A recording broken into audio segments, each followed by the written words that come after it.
అల్లు అర్జున్ గారి మొట్టమొదటి సినిమా రాసింది నేనే. ఆయన తండ్రి అల్లు అరవింద్ గారు కావచ్చు. అల్లు అర్జున్ గారు అంటే నాకు ప్రాణం.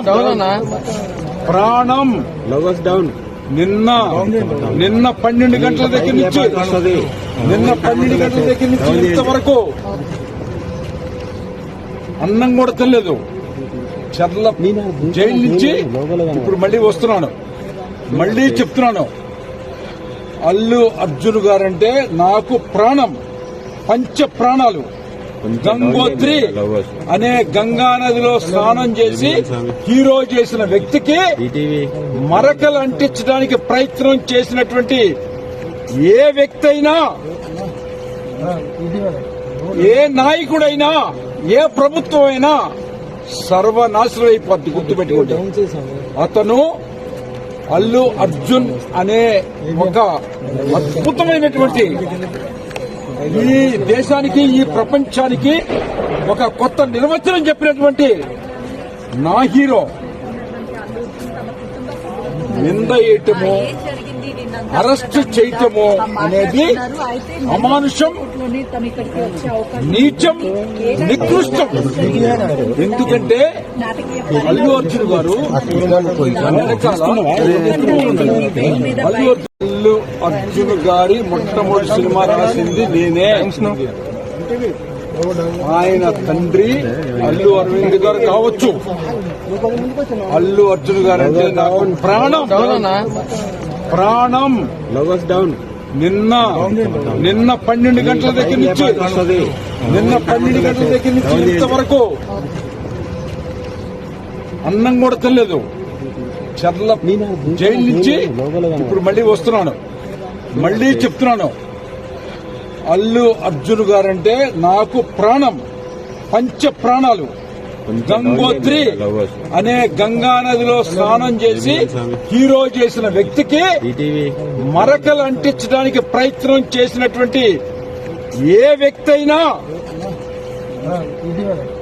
ఏ నాయకుడైనా, ఏ ప్రభుత్వం అయినా సర్వనాశనం అయిపోద్ది. గుర్తుపెట్టుకోండి.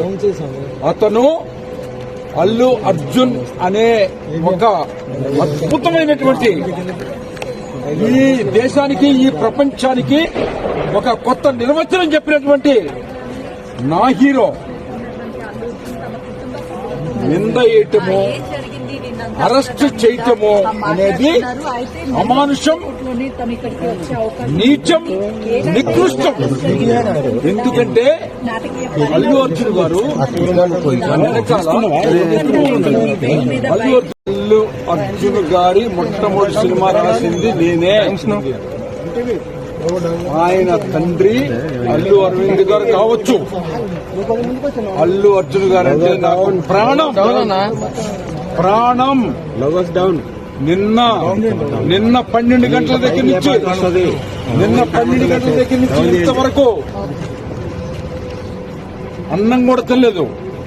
చర్ల జైలు నుంచి ఇప్పుడు మళ్ళీ వస్తున్నాను. మళ్ళీ చెప్తున్నాను, అల్లు అర్జున్ గారంటే నాకు ప్రాణం, పంచ ప్రాణాలు. గంగోత్రి అనే గంగా నదిలో స్నానం చేసి హీరో చేసిన వ్యక్తికి మరకలు అంటించడానికి ప్రయత్నం చేసినటువంటి ఏ వ్యక్తి అయినా,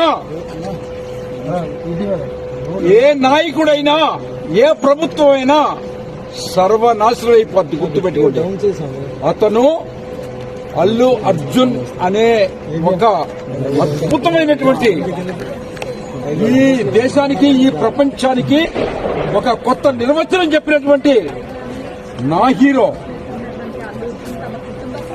నింద వేయటము, అరెస్ట్ చేయటము అనేది అమానుషం, నీచం, నికృష్టం. ఎందుకంటే అల్లు అర్జున్ గారు